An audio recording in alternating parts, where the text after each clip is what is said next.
करने का अधिकार नहीं करती रखती। जैसे अनुष्ठान हुआ और वो मासिक धर्म से युक्त हो जाती है, अब वो अनुष्ठान कैसे पूर्ण करेगी? क्योंकि स्त्री शरीर में रजस्वला धर्म आता है और वो, हाँ, आपने अनुष्ठान लिया, अचानक क्रम बदला और वो हो गया, तो फिर कैसे मंच पर उस भागवत पर हम जा करके वो लीला कथा का वर्णन करें? इस तरीके के बहाने बना दिए गए। दूसरा, जब आपको बाहर निकलने के लिए कहा जाता है, पहले व्यवस्थाएं वैसी नहीं थी, आज सब कुछ है। चाहे आप पैड्स ले लीजिए, आप और भी कई तरीके की अच्छी चीज़ें, सब आप नॉर्मली वर्क कर सकते हो। पहले कुछ भी नहीं था, तो पहले क्या करें? तो आपको घर के अंदर ही बंद रहना पड़ता था। आप जिस तरह के कपड़े इस्तेमाल करते थे, तो ऐसे रीजन थे नहीं करने के। बीच वाले आके काम खराब करते हैं। इतना शुरुआत जिसने की उसने एक अच्छे रीजन से की, बीच वाला आके काम बिगाड़ देता है। उसने बिगाड़ दिया ये बोल के अछूत है, ये है, वो है। भाई 9 महीने एक लड़की जब बच्चा पैदा कर रही होती है वो पीरियड से नहीं होती है, और कहा भी जाता है ना कि बच्चे को खून से सींचा है। 9 महीने उसको पीरियड्स नहीं आ रहे, उस खून का इस्तेमाल तो हो रहा है ना बच्चे को सींचने में। अगर आपको लग रहा है वो खून इम्प्योर है, आप में से जितने हम सब बैठे सब इम्प्योर है, उसी खून से सबको सींचा गया है, इसलिए वो 9 महीने नहीं हुई। बाकी जो लास्ट में बचता है वो नेक्स्ट 40 दिन में निकल जाता है, तो इम्प्योर तो हो ही नहीं सकता। द्रौपदी जी के लिए वो उस वक्त रजस्वला अवस्था में थी जब भगवान आए। भगवान ने टच करने से पहले नहीं सोचा कि रजस्वला अवस्था में है। आप और हम कौन होते हैं सोचने वाले, ये मत करो वो मत करो। तो ये बातें बनाई गई। पहले रीजन अलग थे, सेफ्टी पर्पस था, आराम के लिए था, खान पान का पर्पस था। अब ये सब नहीं है। गांव का एक बच्चा जानता है इस बात को कि जब स्त्री का अपना धर्म हो तो विश्राम करे, पूजा, रसोई, अनुष्ठान इनसे दूर रहे, ये विधान है। अब यहां उदाहरण दिया जाएगा कि द्रौपदी जिस समय रजस्वला थी उस समय भगवान समा गए। अरे ओ, क्या स्थिति थी द्रौपदी की उस समय? उसकी साड़ी उतारी जा रही, तो भगवान ये सोचेंगे रजस्वला है, तुम्हारी कौन साड़ी उतार रहा है इस टाइम? उस समय द्रौपदी की जो कंडीशन है, भगवान है वो तुम्हारी तरह मेरी तरह नहीं है।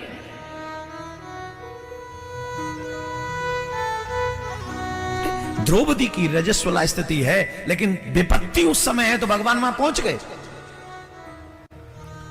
लेकिन द्रौपदी को छोड़ के दोबारा बताओ और कहां गए भगवान फिर इस स्थिति में? बोलो, बताइए हमें, एक उदाहरण दीजिए। एक तो भक्त पे विपत्ति आ गई इसलिए भगवान दौड़े। दूसरा उदाहरण, उसी रक्त से मनुष्य का जन्म होता है, निर्माण होता है। ये प्रकृति का नियम है, मेरा और तुम्हारा नहीं है। जिस प्रकृति ने उस रक्त से मनुष्य का निर्माण किया है, उसी प्रकृति ने ये हमको कहा है, डोंट डू दिस। उसी पुराण, वही धर्म का ये आज्ञा है, स्पेशली आज्ञा है कि आप रसोई में नहीं जा सकते उन दिनों में, आप पूजा में नहीं जा सकते उन दिनों में।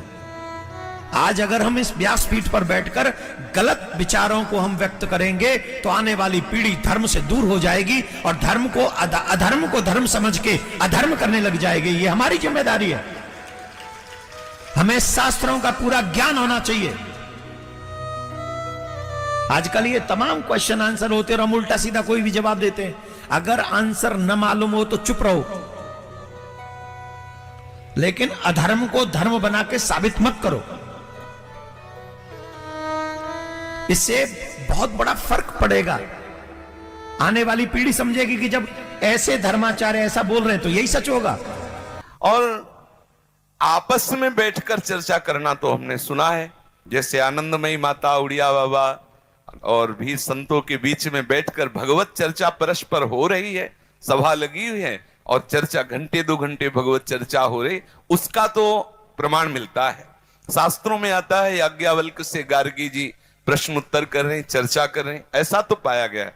लेकिन अनुष्ठान का अभी तक हमें पता नहीं। अगर कहीं हो तो हम मानने के लिए भी तैयार हैं, क्योंकि निगम अनुशासन के अंतर्गत सब हैं। अगर कहीं शास्त्र में है और हमने नहीं पढ़ा, कोई हम सर्वज्ञ तो है नहीं, जितना हमें ठाकुर जी ने ज्ञान दिया उतने ही हम जानते, जितना जनाया उतने ही जान पाते। अगर कोई ऐसा शास्त्र है जिसे हमने नहीं पढ़ा और उसमें अनुमति दी जाती है तो अभी तक हमने ऐसा पढ़ा नहीं है और ऐसा हमने कभी गुरुजनों से सुना भी नहीं है।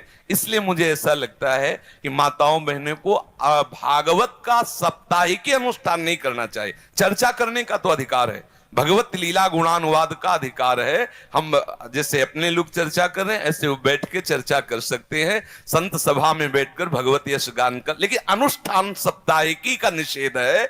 ऐसा हमने शास्त्रों में कहीं नहीं प्रमाण पाया कि कोई भी स्त्री शरीरधारी मंच पर बैठकर साप्ताहिकी का अनुष्ठान करे।